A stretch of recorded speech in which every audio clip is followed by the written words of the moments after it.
عداوت مجھ سے کیوں اتنی، میں تو قرآن کا داعی ہوں، رسول اللہ کا وارث، صحابہ کا سپاہی ہوں۔ ہر قسم کی تعریفات و صفات کبریائی بڑائی اللہ وحدہ لا شریک لہ لا قدبہ۔ انگنت درود و سلام ہوں انبیاء علیہ الصلاۃ والسلام کی مقدسہ جماعت پر، خصوصاً امام الانبیاء محبوب کبریا محمد مصطفیٰ صلی اللہ علیہ وسلم پر۔ حاضرین جمعہ، پردہ نشین اسلامی ماؤں اور بہنوں، زوال امت کے اسباب کے تعلق سے دو خطبے آپ نے سنے، جس میں 4 پوائنٹ ذکر ہوئے تھے کہ امت مسلمہ کے زوال کے موٹے موٹے جو اسباب ہیں، ان میں سے پہلا یہ کہ توحید خالص کا نہ ہونا، دوسرا وہ آپ نے سنا تفصیلاً، دوسرا قرآن مجید سے عملی طور پہ دوری، تیسرا سنت رسول صلی اللہ علیہ وسلم سے عملی طور پہ دوری، چوتھا دنیا کی محبت، دنیا کا فرسٹ نمبر، آخرت کا سیکنڈ نمبر، جبکہ قرآن مجید کے اندر آخرت کا پہلا اور دنیا کا سیکنڈ نمبر۔ والآخرۃ خیر وابقیٰ، آخرت دنیا کے مقابلے میں بہتر، ابقیٰ باقی رہنے والی۔ دنیا نہ تو بہتر ہے نہ باقی رہنے والی ہے، لیکن ہوتا کیا ہے، کلا بل تحبون العاجلہ، تم دنیا کو، جلدی آنے والی دنیا کو زیادہ پسند کرتے ہو بنسبت آخرت کے۔ تو چوتھا سبب ہے ہمارے زوال کا حب الدنیا و کراہیت الموت، دنیا کی محبت، موت سے نفرت۔ اس چوتھے پوائنٹ کے تعلق سے آپ نے قرآن مجید کی 2 آیتیں اور 3 حدیثیں پچھلے خطبے میں سنی تھیں۔ اس پوائنٹ کے تعلق سے ایک حدیث اور سنیے، پھر اس کے بعد کے 2 پوائنٹ ذکر کیے جائیں گے۔ سنن ترمذی کی 23-20 نمبر کی حدیث آپ نے سنی تھی کہ دنیا کی حیثیت اللہ کے نزدیک مچھر کے پر کے برابر بھی نہیں ہے۔ اگر مچھر کے پر کے برابر بھی دنیا کی حیثیت ہو تو اللہ تعالیٰ کافر کو ایک گھونٹ پانی بھی نہ دی۔ تو دنیا کیا تک کوئی مقام، کوئی حیثیت ہی نہیں ہے آخرت کے مقابلے میں۔ اگلی حدیث اور اس پوائنٹ کی سب سے اہم حدیث سنن ابو داود کی حدیث نمبر 4297، 4297 حدیث ہے، وعن ثوبان رضی اللہ عنہ۔ اچھا ایک بات یاد رکھیے، ثوبان رسول اکرم صلی اللہ علیہ وسلم کے خدمت گزار جیسے حضرت انس تھے، ویسے یہ بھی۔ لیکن میں نے جو غور کیا، جو میں نے حدیثیں یاد کیں، ثوبان رضی اللہ تعالیٰ عنہ سے جتنی حدیثیں ہیں نا، بڑی عجیب و غریب حدیثیں، بہت تفکر والی حدیث، رونٹے کھڑے کر دینے والی حدیث، رلا دینے والی حدیثیں۔ میں یہ سوچ رہا تھا یہ حدیث یاد کرتے ہوئے کہ ثوبان کی جتنی حدیثیں ان کو میں الگ لکھوں اور پھر یاد کروں، وہ واقعی جو میرے علم میں جو میں نے حدیثیں یاد کیں وہ ساری ایسی حدیثیں۔ ان میں سے یہ حدیث دیکھیے، وعن ثوبان رضی اللہ عنہ قال قال رسول اللہ صلی اللہ علیہ وسلم یوشک ان تداعى علیکم الامم کما تداعى الاکلۃ الی قصعتها فقال قائل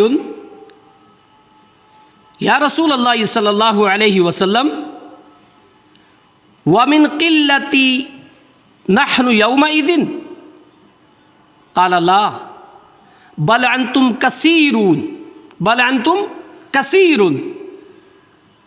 ولکنکم غثاء کغثاء السیل ولینزعن اللہ من عدوکم المہابۃ منکم وَلَيَقْذِفَنَّ اللَّهُ فِي قُلُوبِكُمُ الْوَهْنَ فقال قائل یا رسول اللہ صلی اللہ علیہ وسلم وما الوہن قال حب الدنیا وکراہیت الموت، رواہ ابو داود فی کتاب الفتن، حدیث نمبر 4297۔ حضرت ثوبان رضی اللہ تعالیٰ عنہ فرماتے ہیں ایک مرتبہ رسول اکرم صلی اللہ علیہ وسلم نے فرمایا قریب ہے کہ تمہارے اوپر دوسری قومیں ایسی ٹوٹ پڑیں گی جیسے بھوکھا دسترخوان پہ ٹوٹ پڑے۔ جیسے بھوکھا آدمی اپنے کھانے کے لیے دسترخوان پہ دوڑ پڑے، تمہارے اوپر دوسری قومیں ایسے دوڑ پڑیں گی، ایسی ٹوٹ پڑیں گی۔ اب جو بھوکھا دسترخوان پہ آئے گا کیا کرے گا؟ وہ کھائے گا نا۔ کا ایک زمانہ ایسا آئے گا کہ تمہاری یہ حالت ہو جائے گی۔ لیکن عجیب و غریب حدیث ہے نا۔ فقال قائل، ایک کہنے والے نے کہا، صحابہ میں سے کسی صحابی نے کہا یا رسول اللہ صلی اللہ علیہ وسلم وَنَحْنُ قِلَّةٍ يَوْمَئِذٍ، کیوں؟ کیا اس وقت ہم تھوڑے ہوں گے؟ انہیں اتنی کسی کی مجال کہ ہمارے اوپر ایک بھوکھا جیسے دسترخوان پہ دوڑے، کھانے پہ ٹوٹ پڑے، ایسے ٹوٹ پڑیں گے؟ کیا اس وقت ہم تھوڑے ہوں گے؟ اللہ کے نبی صلی اللہ علیہ وسلم نے کیا فرمایا؟ نہیں، تھوڑے نہیں ہوگے، بل انتم کثیر، تم بہت زیادہ تعداد میں ہوگے، بڑی تعداد ہوگی تمہاری۔ اب وہ تعداد کتنی؟ میں نے پچھلے خطبے میں کہا تھا کہ 58 ممالک ہیں ہمارے جن میں مسلمانوں کی حکومت ہے، حکمراں ہیں، مسلمان حکمراں ہیں، اسلامی حکومت نہیں، مسلمان حکمراں ہیں۔ کہا تم بہت زیادہ ہوگے۔ اللہ کے نبی نے فرمایا تمہارا مقام کیا ہوگا، تمہاری حیثیت کیا ہوگی، تمہاری جاؤ حشمت کتنی ہوگی، تمہارا رعب و دبدبہ کیسا ہوگا، تمہاری طاقت کیسی ہوگی؟ کہا تم ایسے ہوگے وَلَكِنَّكُمْ غُثَاءٌ، تم غثاء کی طرح ہوگے۔ اچھا غثاء کسے کہتے ہیں؟ جب بارش ہو نا تیز اور سمندر چڑھ جائے، نالے بھر جائیں، تو نالوں کے اوپر دیکھنا کہ تنکے اڑتے ہیں، اوپر اوپر تیرتے ہیں، چھوٹی موٹی لکڑیاں، کاغذ، ایسی چیزیں اوپر تیرتی رہتی ہیں، اور جب سمندر کی نہر کی اس نالے کی لپیٹ جدھر آتی ہے اس کو ادھر ہی پھینک دیتی ہے، اس کی کوئی ویلیو نہیں ہے۔ کہا وَلَكِنَّكُمْ غُثَاءٌ كَغُثَاءِ السَّيْلِ، تم ہوگے ایسے جیسے سیل رواں میں بہنے والے سمندر کے اوپر جو تنکے، جو پانی کے اوپر تنکے اور لکڑیاں ہیں، تمہاری وہ حیثیت ہوگی، تمہارا کوئی مقام و مرتبہ نہیں ہوگا، یہ کنڈیشن ہوگی تمہاری۔ ایک بات اب یہاں تفکر کیا جائے، غور کیا جائے، کیا ہمارا یہ مقام نہیں ہے؟ یہی مقام ہے نا۔ جیسے ان تنکوں کی کوئی حیثیت نہیں ہے، ایسے ہی ہے ہماری بھی۔ مرغیوں کے دھبڑے میں سے جب ایک مرغی کاٹنے والا ایک مرغی پکڑتا ہے نا تو ساری چلاتی ہیں، جب وہ ایک پکڑ لیتا سب خاموش ہو جاتی ہیں، سب خاموش۔ کوئی حیثیت ہے ان کی؟ کوئی حیثیت نہیں ہے۔ آج ہماری یہ حیثیت ہو گئی۔ اس وقت اللہ کے نبی نے کہا تھا، کہا یہ حالت ہو جائے گی تمہاری، پہلی چیز۔ دوسری کیا ہوگا؟ وَلَيَقْذِفَنَّ اللَّهُ فِي صُدُورِ عَدُوِّكُمُ الْمَهَابَةَ مِنْكُمْ۔ دوسری چیز کیا ہوگی؟ تمہارا ڈر، تمہارا رعب، تمہارا دبدبہ اللہ تعالیٰ تمہارے دشمن کے دل سے نکال دے گا۔ تھا کیا؟ ذرا سورہ انفال پڑھ کے دیکھو، سورہ توبہ پڑھ کے دیکھو کہ مومنوں کا دبدبہ دوسروں کے دلوں میں تھا، ڈر اور خوف تھا، لیکن جب تمہاری یہ حالت ہو جائے گی، اب وہ حالت کیوں ہوگی؟ سابقہ جو آپ نے خطبے سنے ہیں ان میں جو وجوہات ہیں، ان وجوہات کے آ جانے کی وجہ سے کسی نے کہا نا کہ جیسے چھلکے سجے ہوئے ہوں پھلوں کی دکان پر، چھلکوں کو پھل بنا کر کے آپ رکھ دو، وہ دور سے پھل دکھے گا لیکن جب اٹھاؤ گے تو کیا ہے وہ چھلکا ہے، پھل نہیں ہے، اس کے اندر کی طاقت ختم ہے۔ جب ایمان ختم ہو جائے گا، توحید ختم ہو جائے گی، تو تمہارے جسم تو دکھ رہے ہیں لیکن ہیں وہ چھلکوں کے مانند ہے، ایمان نہیں ہے، دوسری کمزوریاں ہیں، ظاہر میں ڈھانچہ دکھ رہا ہے لیکن حقیقت میں تمہاری یہ حیثیت جیسے سمندر پر بہنے والے تنکے، اور تمہارا روب و دبدبا اللہ تمہارے دشمن کے دلوں سے نکال دے۔ جب یہ کنڈیشنیں آئیں گی، جب دنیا کی محبت آئے گی، جب اتباع سنت چھوٹے گی، جب قرآن عملی طور پہ دور ہو جاؤ گے آپ قرآن سے، جب توحید میں شرک کی ملاوٹ آ جائے گی، تو تمہاری یہ حیثیت ہو جائے گی کہ تمہارا روب و دبدبا تمہارے دشمن کے دل سے نکال دیا جائے۔ تیسری چیز کیا ہوگی؟ وَلَيَقْذِفَنَّ اللَّهُ فِي قُلُوبِكُمُ الْوَهْنَ، اللہ تعالیٰ تمہارے دلوں میں وہن پیدا کر دے گا۔ فَقَالَ قَائِلٌ، ایک کہنے والے صحابی نے کہا اللہ کے نبی وَمَا الْوَهْنُ، یہ وہن کیا چیز ہے؟ فوراً جب چیز سمجھ میں آتی ہے نا صحابہ فوراً پوچھتے تھے، کہا یہ وہن کیا چیز ہے؟ اللہ کے نبی صلی اللہ علیہ وسلم نے فرمایا حب الدنیا وکراہیت الموت، دنیا کی محبت اور موت سے نفرت۔ وہن کیا ہے؟ دنیا کی محبت، موت سے نفرت۔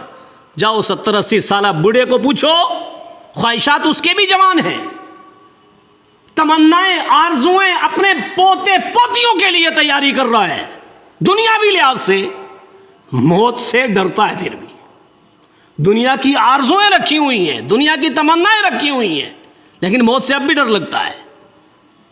حب الدنیا و کراہیت الموت، کا دنیا کی محبت اور موت سے نفرت، جب یہ چیزیں آ جائیں گی تو امت کے زوال کی ایک بڑی وجہ ہے دنیا کی محبت اور موت سے نفرت۔ ذرا ہم سروے کر کے دیکھیں ہمیں دنیا سے کتنی محبت ہے، رات نائٹ ڈیوٹی لگا لیں گے، فجر چھوڑ دیں گے، 12-1 بجے سوئیں گے، 7-8 بجے اٹھیں گے۔ محبت ہے ہمیں دنیا سے یا نہیں ہے؟ خود ہر آدمی اپنا محاسبہ کرے کہ میں دنیا کے لیے کتنی محنت کرتا ہوں، اپنے بال بچوں کے لیے، اپنے پیٹ پالنے کے لیے کتنی محنت کرتا ہوں، اور اپنے ابدی گھر کے لیے، ہمیشہ کی زندگی کے لیے میری کیا کاوشیں ہیں، کیا محنتیں ہیں۔ میرے نماز کا مسائل کا سبجیکٹ کلیئر نہیں ہے، مجھے اس کی پتہ نہیں، جنازے کی دعائیں یاد نہیں ہیں، کون سے رکوع میں کون سے ارکان میں کیا پڑھا جائے مجھے یہ پتہ نہیں ہے، اس کی دلیل کیا ہے مجھے یہ پتہ نہیں ہے۔ میں نے اپنی نمازوں کو نماز نبوی سے ملایا ہی نہیں ہے، میں نے اپنے عبادات کو، اپنے معاملات کو، اپنے لین دین کو، اپنے کاروبار کو اسلامی تعلیمات سے ملایا ہی نہیں، پتہ ہی نہیں ہے۔ دنیا کے تعلق سے سب پتہ ہے۔ سورہ روم آیت نمبر 7، یعلمون ظاہرا من الحیات الدنیا، لوگو تم دنیا کا ظاہر سب جانتے ہو، وہم عن الآخرۃ ہم غافلون، آخرت کے تعلق سے غفلت میں ہو۔ تو شروع میں جو حدیث کا ٹکڑا نا کہ وہ تمہیں کاٹ ڈالیں گے، اب کاٹ ڈالیں کا کیا مطلب؟ کھا جائیں گے۔ کاٹنے کی تفسیر محدثین نے کی ہے کہ وہ امتیں، وہ قومیں تمہارے اوپر دوڑ کر کے تمہیں کیسے کاٹیں گی؟ تمہیں تمہاری تہذیب سے کاٹ دیں گی، تمہارے کلچر سے کاٹ دیں گی، سنت سے کاٹ دیں گی، قرآن سے عملی طور پہ کاٹ دیں گی، تمہارے منہج سے تمہیں کاٹ دیں گی۔ کاٹا نہیں کاٹا، سنت کے مقابلے میں رسم و رواج، بدعت، توحید کے مقابلے میں شرک، کاٹ دیا نہیں کاٹ دیا؟ کاٹ دیا ہے۔ نہ ہمارے اسلاف کے طور طریقے، نہ سنتی طور پر ہماری پوری پابندی، نہ قرآن عملی طور پہ ہماری زندگیوں میں نافذ۔ ہمیں ان ساری چیزوں سے کاٹ کر کہیں دنیا کی رنگینیوں میں، کہیں مغرب کی تہذیب میں، کہیں رسم و رواج میں، کہیں خوشی کے نام پر، کہیں غمی کے نام پر، کہیں کچھ، کہیں بدعت، کہیں خرافات، کہیں رسم و رواج، سب کچھ دے دیا اور ہماری اصل سے ہمیں کاٹ کر کے رکھ دیا، اور ہماری حیثیت کیا ہو گئی؟ کوئی مقام نہیں۔ ایسا کیوں ہوا؟ حب الدنیا و کراہیت الموت، دنیا کی محبت اور موت سے نفرت۔ اللہ کے بندو، جب یہ چیز آ جائے گی تو امت مسلمہ کے زوال کی ایک بڑی وجہ ہے، اور یہ آج چل رہی ہے۔ 4، 5واں پوائنٹ امت مسلمہ کے زوال کا،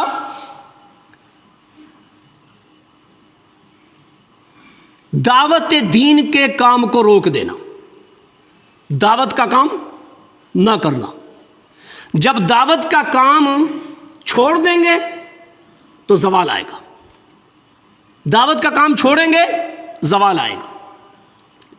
قرآن نے ہمیں خیر امت کا لقب دیا ہے اور اس کی وجہ بتائی، کنتم خیر امت، کا تم بہترین امت ہو۔ امت محمدیہ کو کیا کہا؟ بہترین امت ہو۔ کیوں بہترین ہو؟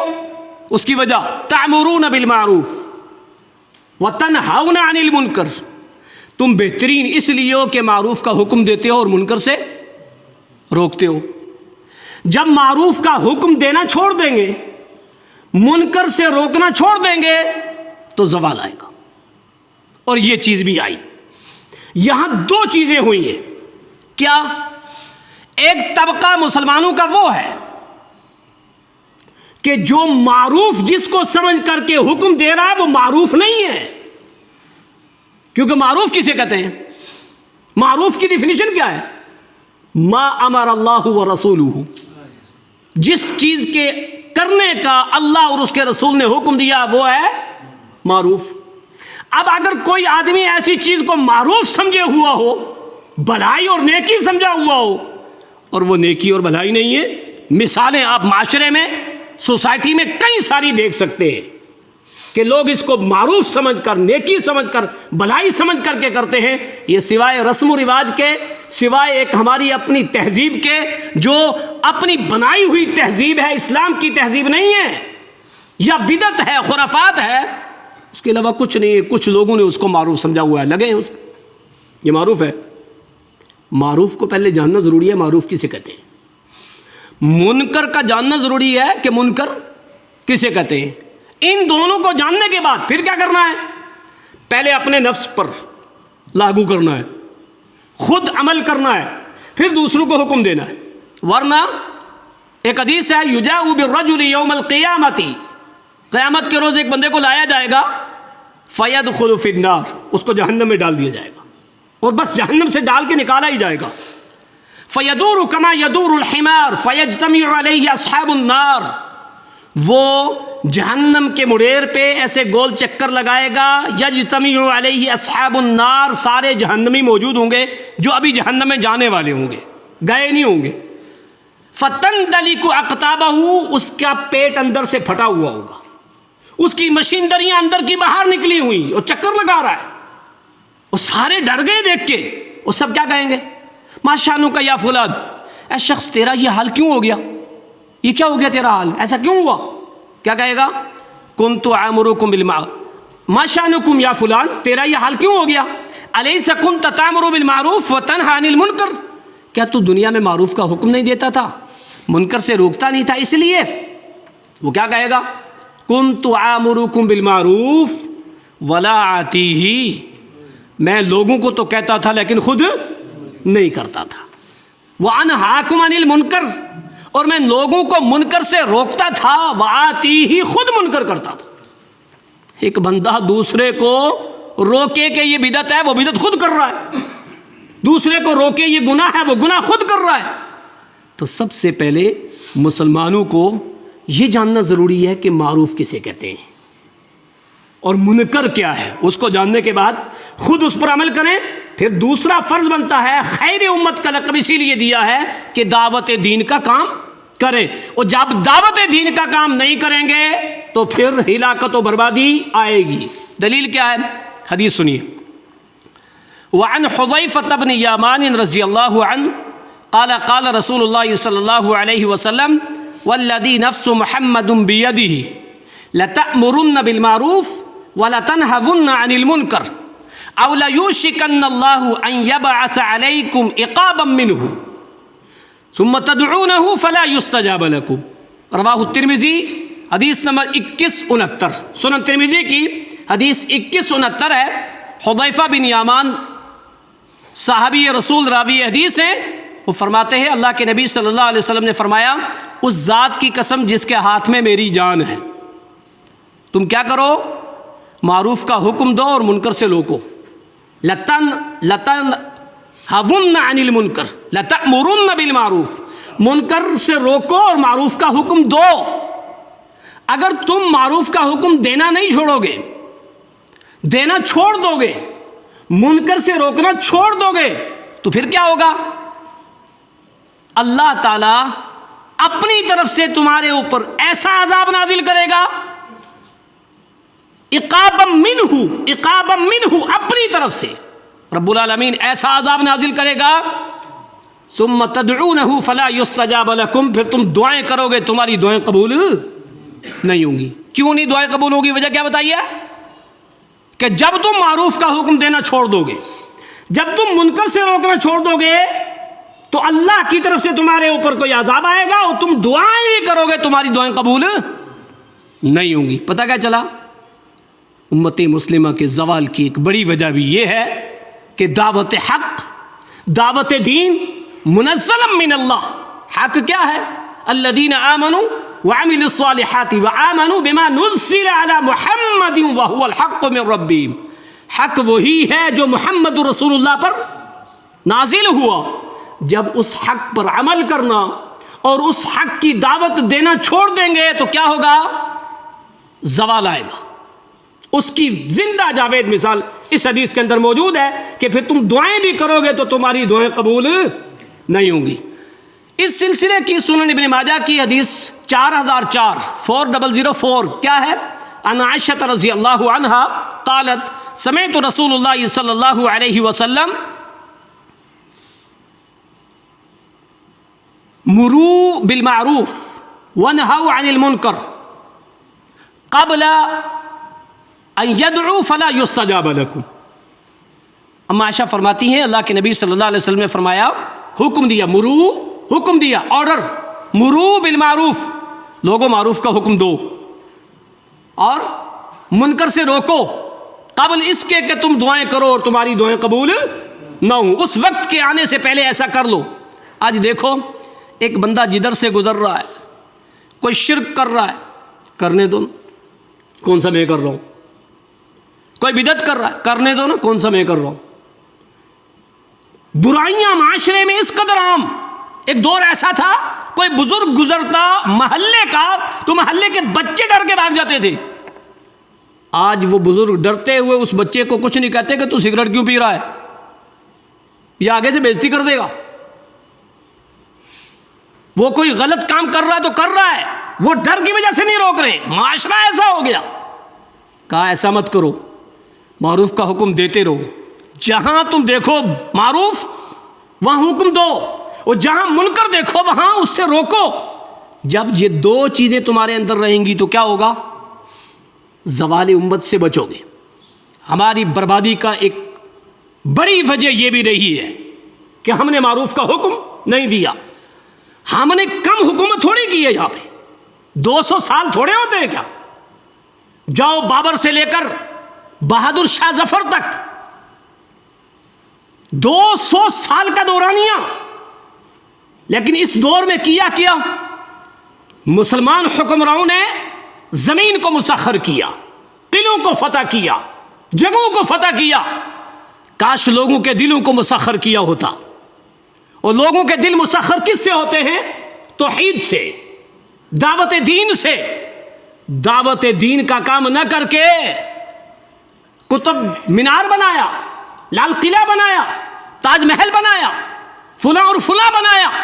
دو ہی قسم کے لوگ تھے، یا حکمران تھے یا وہ جو مزارات پر بیٹھے ہوئے تھے. دونوں کو ڈر دو قسم کا تھا. ایک کو تو ہماری کرسی نہ چلی جائے اور دوسروں کو ہماری گدی نشینی نہ چلی جائے. یار 200 سال کا دور. جاؤ عمر بن عبدالعزیز کا دور دیکھو، خلفائے راشدین کا دور دیکھو، خیر القرون کا دور دیکھو. ان لوگوں نے حکومتیں کی تو ان لوگوں نے کیا کیا؟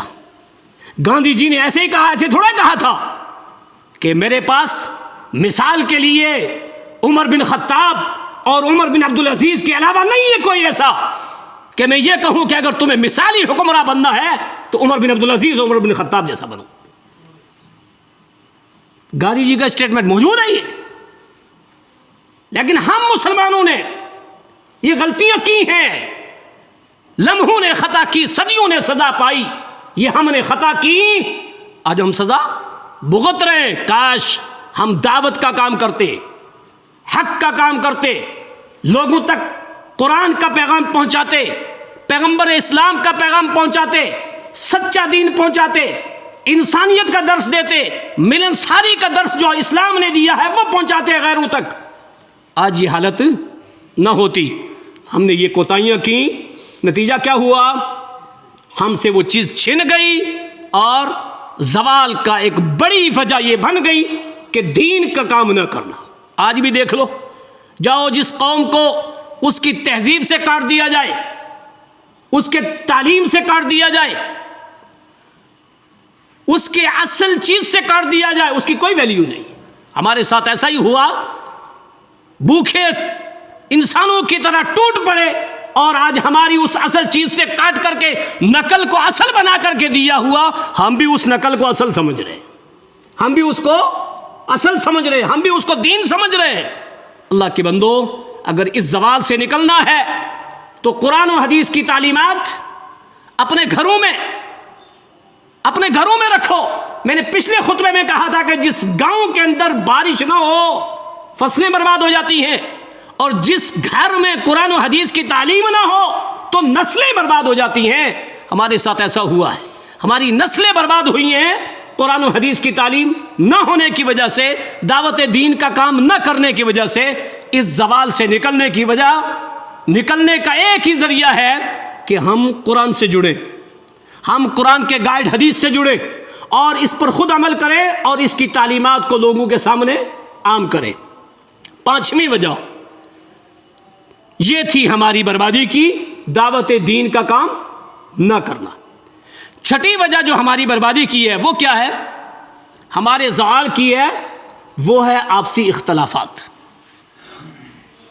آپسی اختلافات نے ہمیں زوال کے دہانے پہ لا کھڑا کر دیا. معمولی باتوں پر ہم نے کیا کیا؟ وہ تفرقہ بازی کی، وہ چیزیں کی. ایک تو ہونا اختلاف، تعلیمی اختلاف، علمی اختلاف، اور حق پر اختلاف. لیکن حق پر نہیں، باطل پر اختلاف، غلط چیز پر اختلاف. معمولی چیزوں میں ہم کیا ہو گئے؟ بٹ گئے. ہمیں درس کیا دیا تھا قرآن نے؟ دو چیزیں کہی تھی. یا ایھا الذین آمنوا اتقوا اللہ حق تقاتہ ولا تموتن الا وانتم مسلمون. ایمان والو، اللہ سے ڈرنا جیسا کہ اس سے ڈرنے کا حق ہے.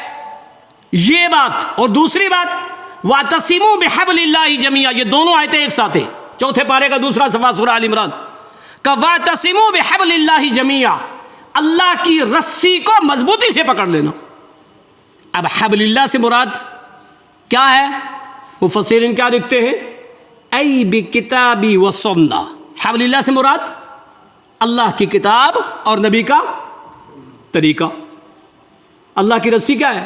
صرف قرآن نہیں، اللہ کی رسی قرآن اور حدیث دونوں ہیں. اور جب بٹا جاتا ہے، ایک رسی ایک دوسری پر بٹ چڑھتا ہے تو رسی بنتی ہے. بغیر قرآن کے حدیث نہیں ہے، بغیر حدیث کے قرآن نہیں ہے. کوئی کہے صرف قرآن، اذان کہاں سے لاؤ گے؟ قرآن میں تو کہیں نہیں.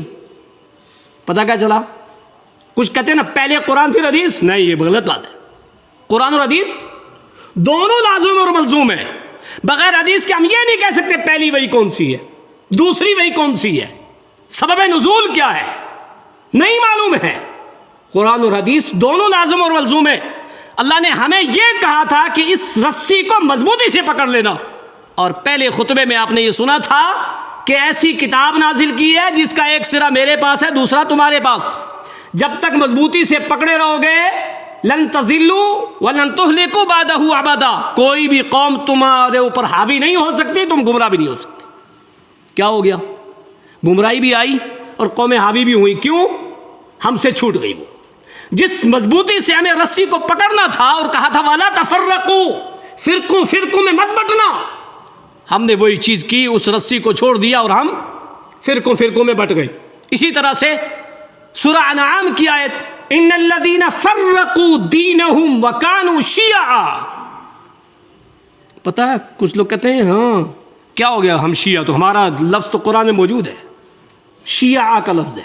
ان الذین فرقوا دینہم, جن لوگوں نے اپنے دین کو ٹکڑے ٹکڑے کر دیا, اپنے دین کو, دین کیا ہے ہمارا, ان الدین عند اللہ الاسلام, جس نے اس کو ٹکڑے ٹکڑے کر دیا. وَكَانُوا شِيَعًا, شیعہ کا معنی گروہ, اور گروہ در گروہ ہو گئے. جن لوگوں نے دین میں اختلاف کیا, اس دین حنیف کو جس کو اللہ نے نازل کیا تھا, اس کی تعلیمات کو نہ اپنا کر کے خواہش, بڑے مسلک, فلاں قول, فلاں اور فلاں سب چلا, فرقے بن گئے. لست منہم, میرے نبی آپ کا ان سے کوئی تعلق نہیں. جاؤ قرآن اٹھا کے جس کا مرضی دیکھ لینا. لست منہم, آپ کا اس سے کوئی تعلق نہیں. اب کوئی کہے گا اہل حدیث بھی تو ایک فرقہ ہے, فلاں بھی تو ایک فرقہ ہے, مان لو اب سارے فرقے ہیں. سارے فرقوں میں سے اب ہمیں چیک کرنا ہے نا صحیح کون سا ہے, چیک کرنا ہے نا. کیسے کرو گے, کیسے کرو گے, کیا کہو گے نہیں نہیں نہیں یہ زیادہ ہے اس لیے صحیح ہے. لوگ یہ بھی تو کہتے ہیں نا, یہ اگر صحیح ہوتے تو تھوڑے سے مٹھی بھر کیوں ہوتے. وما یؤمن اکثرهم باللہ الا وهم مشرکون قلیل من عبادی الشکور. مومن تھوڑے, شکر گزار تھوڑے. یہ کوئی درست دلیل نہیں ہے, زیادہ یہودیت ہے. تو کیا کہو گے وہ صحیح ہے, حق پر ہونے کی یہ دلیل نہیں. حق پر ہونے کی دلیل کیا ہے, اتبعوا ما انزل الیکم من ربکم ولا تتبعوا من دونہ اولیاء. تو تفرقہ بازی مٹے گی کیسے؟ ہر آدمی کہتا ہے اتحاد اتحاد اتحاد. اتحاد ہوگا کیسے؟ میں کہوں میری مانو اتحاد کبھی نہیں ہوگا, کوئی کہے میری مانو اتحاد کبھی نہیں ہوگا. اور اگر ہم سارے کیا کہیں قرآن و حدیث کی مانو, ہوگا اتحاد یا نہیں ہوگا؟ یہی ہماری سب سے بڑی پریشانی ہو گئی, ہم یہی نہیں کہتے. اور یہ اختلاف کیوں ہوا؟ اسی وجہ سے ہوا. میں نہیں کہتا ہوں جاؤ سنن ابن ماجہ, جس مکتبہ فکر کو فالو کرتے ہو وہاں سے لے کر کے حدیث 40-19 اٹھا کر کے دیکھ رہا. اللہ کے نبی صلی اللہ علیہ وسلم نے فرمایا وَمَن لَمْ يَحْكُمْ أَئِمَّتُهُمْ بِكِتَابِ اللَّهِ وَيَتَخَيَّرُونَ مِمَّا أَنزَلَ اللَّهُ إِلَّا بَعْثَهُمْ بَيْنَهُمْ. جب تمہارے حکمران اس کے مطابق فیصلے نہیں کریں گے جس کو اللہ نے نازل کیا, وَلَمْ تَحْكُمْ أَئِمَّتُهُمْ بِكِتَابِ اللَّهِ, جب تمہارے ائمہ کتاب اللہ کے مطابق فیصلے نہیں کریں گے. ہو رہا نہیں ہو رہا ہے, فیصلہ کر رہا ہے, فتویٰ دے رہا ہے, بات کہہ رہا ہے, دلیل دلیل کیوں پوچھ رہا, تمہیں غلط کہہ رہا ہوں کیا؟ پھر دلیل پوچھی تو کوئی کچھ بتاتا, کوئی کچھ بتاتا. قرآن بتاؤ نا یار, حدیث بتاؤ نا. کہ جب قرآن و حدیث کے مطابق فیصلے تمہارے حکمراں تمہارے ائمہ نہیں کریں گے, وَيَتَخَيَّرُونَ مِمَّا أَنزَلَ اللَّهُ, اور جس کو اللہ نے نازل کیا ہے اس کو اختیار نہیں کریں گے. وَيَتَخَيَّرُونَ, اختیار نہیں کریں گے, مِمَّا أَنزَلَ اللَّهُ, جس کو اللہ نے نازل کیا ہے, تو کیا ہوگا؟ بَعْثَهُمْ بَيْنَهُمْ, تمہارے درمیان اختلاف آئے گا, اللہ ڈالے گا. بولو کس کی غلطی ہوئی؟ ہوا نا ہمارے ساتھ ایسا, ہم نے ایسا کیا نا قرآن کے ساتھ, ہم نے ایسا کیا نا سنت مطہرہ کے ساتھ, تو نتیجہ کیا ہو گیا؟ بَعْثَهُمْ بَيْنَهُمْ. کتنا اختلاف, کسی نے کسی سے مسافہ کر لیا, ایک اٹھا کہتا تیرا نکاح ٹوٹ گیا. کسی نے کچھ کر لیا, فلانا اٹھتا کہتا تو نے ایسا کر لیا. کسی نے کچھ کتنے اختلاف. ایسا تو نہیں ہونا چاہیے. اور یہ اختلاف زوال کا سبب ہے. جاؤ سورہ آل عمران اٹھا کر کے دیکھو, اللہ رب العالمین نے غزوہ احد کا واقعہ ذکر کیا اور صحابہ کو کیا کہا؟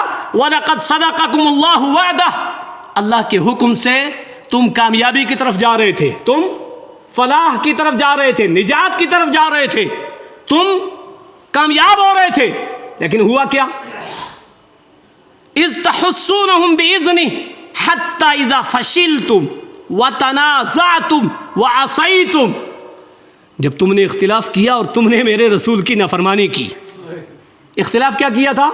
عبداللہ بن جبیر کو 50 آدمی دے کر احد کی پہاڑی پہ بٹھایا تھا, جیت بھی جائیں گے تو چھوڑنا نہیں جگہ. اختلاف کر دیا. کچھ نے کہا آپ کیا کریں, کافر تو بھاگ گئے, چلے ہم یہاں کیا مقصد بیٹھنے کا. کچھ نے کہا نہیں, اللہ کے نبی نے کہا تھا جیت بھی جائیں گے تو مت جگہ چھوڑنا, نہیں جائیں گے. آپس میں اختلاف ہوا نا؟ کوئی بڑا اختلاف تھا؟ ایک دوسرے پہ فتوے بازی تھی؟ نہیں تھی نا، معمولی تھا۔ اور اسیتم، تم نے نبی کے حکم کی نافرمانی کی۔ کتنی نافرمانیاں تھیں؟ تصل الذنوب الى الذنوب وترتجی درک الجنان بها وفوز العبدی ونسیت ان اللہ اخرج آدم بذنب واحد۔ تو گناہ پہ گناہ کرتا جا رہا ہے اور کہہ رہا جنت میری تیری نہیں، تجھے پتہ نہیں تیرے باپ آدم کو ایک گناہ کی وجہ سے جنت سے نکالا تھا۔ ہماری کتنی نافرمانیاں ہیں رسول اللہ کی یار، صحابہ نے ایک کی تو کیا ہوا؟ اللہ نے فرمایا نتیجہ ایسا ہوا 14-15 صحابہ شہید ہو گئے۔ بعد میں یہ آیت اتری کہ یہ وجہ تھی تمہاری جس وجہ سے ایسا ہوا۔ سوچو نا، زوال کیوں نہیں آئے گا؟ لیکن صحابہ کو گارنٹی کیا دی؟ وَلَقَدْ عَفَا عَنْكُمْ، جاؤ میرے صحابہ تمہیں میں نے معاف کر دیا، تمہیں میں نے معاف کر دیا۔ ہمارے پاس کوئی گارنٹی ہے معافی کی؟ نہیں ہے یار۔ کس چیز میں ہمارا اختلاف رسول اللہ سے نہیں؟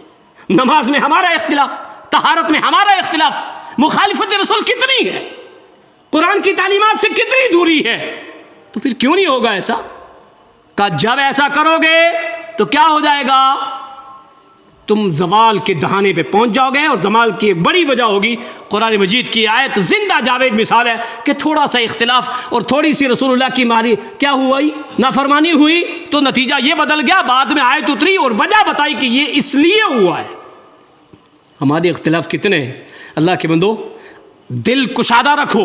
ہاں کوئی یہ کہے دل کشادہ رکھو، آپ بھی سنت کو چھوڑو، تھوڑا قریب آ جاؤ۔ یار سنت چھڑانے کے لیے قریب ہو رہا ہے، بدعت نہیں چھوڑ رہا ہے۔ سنت چھڑانے کے لیے قریب ہو رہا ہے، بدعت نہیں چھوڑ رہا ہے۔ کوئی یہ بھی کہہ سکتا ہے نا پھر آپ اتنے سخت کیوں ہو؟ یار ہماری سختی دین کے لیے ہے، ہاں اگر دین کے علاوہ ہو غلط ہے، اور وہ بھی ایسی سختی نہیں ہے کہ کسی پر جبر ہو۔ کام ہے پہنچا دینا۔ اللہ نے اپنے نبی سے کہا کہ آپ کو میں نے دروغہ بنا کر کے نہیں، داعی بنا کر کے بھیجا ہے، سختی نہیں۔ تو معمولی چیزوں پر جو ہمارے گھریلو اختلاف، زمین کے اختلاف، دوسرے جھگڑے، مسلکی اختلاف، نتیجہ کیا ہو گیا؟ دوسری قومیں ہمارے اوپر حاوی ہو گئیں۔ تو ہمارے زوال کی ایک یہ بڑی وجہ ہے آپسی اختلاف۔ آپسی اختلاف کو چھوڑیں گے تو ہم زوال سے نکلنے کا ایک راستہ ڈھونڈ سکتے ہیں۔ آئیے اس تعلق سے آخری حدیث سنیے، بات ختم کرتا ہوں۔ وعن نعمان بن بشیر رضی اللہ عنہ قال قال رسول اللہ صلی اللہ علیہ وسلم علی المنبر ومن لم يشکر القلیل لم یشکر الکثیر ومن لم یشکر الناس لم یشکر اللہ التحدث بنعمت اللہ شکر وترکها کفر والجماعت رحمت والفرقت عذاب رواہ احمد فی مسندہ۔ مسند احمد کی روایت، نعمان بن بشیر راوی حدیث، وہ کہتے ہیں اللہ کے نبی صلی اللہ علیہ وسلم نے ممبر پہ کیا فرمایا تھا؟ کہ جو لوگ تھوڑی چیز کا شکریہ ادا نہیں کر سکتے وہ کبھی بھی زیادہ کا شکر گزار نہیں بن سکتے۔ کیا اصول ہے؟ ایک بندے کو تھوڑی چیز مل گئی، اگر وہ اس میں شکر گزاری نہیں کر سکتا تو اس کو لاکھوں مل جائے شکر گزار کبھی نہیں ہوگا۔ 1000 کے اندر اگر شکر گزاری کر رہا ہے تو وہ 1 کروڑ کا بھی شکر گزاری ہوگا، لیکن اگر وہاں نہ شکری ہے تو زیادہ میں نہ شکری کبھی نہیں ہو سکتی۔ دوسری بات کیا کہی؟ من لم یشکر الناس لم یشکر اللہ، جو لوگوں کا شکر گزار نہ بنے وہ اللہ کا شکر گزار بن ہی نہیں سکتا۔ تیسری بات کیا کہی؟ التحدث بنعمت اللہ شکر، اللہ کی نعمتوں کو بیان کرنا شکر گزاری ہے۔ لوگ کیا کرتے ہیں؟ سب کچھ بھی ہے پھر بھی بارش، جنہوں نے فصلیں بو دی وہ کہتا ہے بارش ہو رہی ہے پتہ نہیں اگے گی بھی یا نہیں، وہ رو رہا ہے۔ اور جس نے بوئی نہیں وہ کہتا اب کیا ہوگا، کھاتے رہو گے یار بھوکے نہیں رہو گے۔ اس نے بھوکا کسی کو نہیں رکھا، وہ روزی دے گا، لیکن نہ شکری ہے۔ کہ التحدث بنعمت اللہ شکر، اللہ کی نعمتوں کو بیان کرنا شکر گزاری ہے۔ وَتَرْكُهَا كُفْرٌ، اور اللہ کی نعمت کو بیان نہ کرنا نہ شکری ہے۔ اللہ نے اچھا دیا، اچھا کیوں نہیں کھا رہا ہے، اچھا کیوں نہیں پہن رہا ہے، کیوں نہیں ایسا کر رہا ہے، پھر بھی نہ شکری، پھر بھی کنجوسی، پھر بھی بخیلی، پھر بھی زبان پہ ہے ہی نہیں، ختم ہے ہی نہیں۔ یار ایسا نہیں کرنا چاہیے۔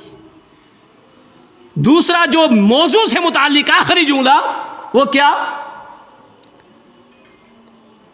الجماعت رحمت، اتحاد رحمت ہے، اتحاد رحمت ہے. والفرقۃ عذاب، تفرقہ بازی عذاب ہے. ہمارے اوپر یہ عذاب آج آیا ہوا ہے. تفرقہ بازی، والفرقۃ عذاب، تفرقہ بازی عذاب ہے. یہ الگ بات ہے. کچھ لوگ کیا کہتے ہیں؟ اختلاف امتی رحمت. پتہ نہیں عجیب حدیث کہتے ہیں اختلاف امتی رحمت، امت کا اختلاف رحمت. اختلاف رحمت ہے؟ کیسی بات کرتے ہیں یار؟ کہاں ہے؟ وہ اختلاف رحمت ہے تو پھر رحمت ہی کیا ہے؟ پھر اور کرو اختلاف. بدعت حسنہ ہے تو پھر سیئہ کیا ہے؟ کرو بدعت. یار بدعت بھی حسنہ، کوئی برائی بھی اچھی ہو سکتی ہے. آپ کہو کسی نے کوئی برائی کی، اچھی برائی ہے، کہے گا کوئی؟ برائی ہوتی ہے، وہ کبھی اچھی نہیں ہو سکتی ہے. اور اختلاف کبھی رحمت نہیں ہے، زحمت ہے. اختلاف رحمت ہوتا تو وہ صحابہ کا اختلاف تھا نا غزوہ بدر کی پہاڑی پر، وہ رحمت بنا.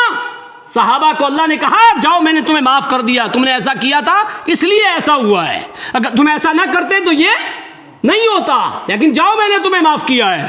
تو اتحاد رحمت ہے، اختلاف عذاب ہے. آج ہم اس عذاب میں مبتلا ہے.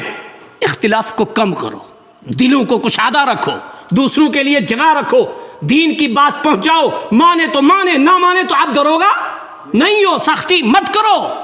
وہ چیزیں جو دین نے نہیں کی ہے ایسا مت کرو.